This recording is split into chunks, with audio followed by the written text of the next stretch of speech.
Suntok hampas at tadyak ang tinanggap ng isang lalaki sa Balungaw, Pangasinan. Ayon sa pulisya, napagkursunadahan lang ng lasing ang biktima at ang angkas niya sa motorsiklo.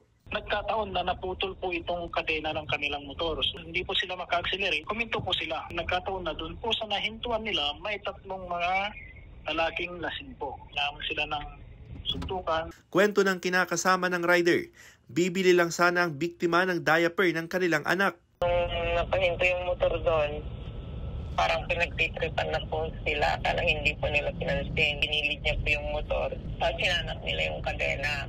Pero sumisigawan na daw po sila. Nasa ligtas ng kalagayan ng biktima na dinala sa ospital. Minor injuries naman ang tinamo ng kanyang angkas.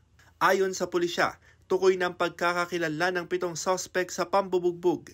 Desidido ang pamilya ng biktima na magsampa ng reklamo. Pwede po itong serious physical injury. Depende po doon sa resulta ng medico-legal ng ating biktima sapagkat siya po ay nasa hospital pa hanggang ngayon.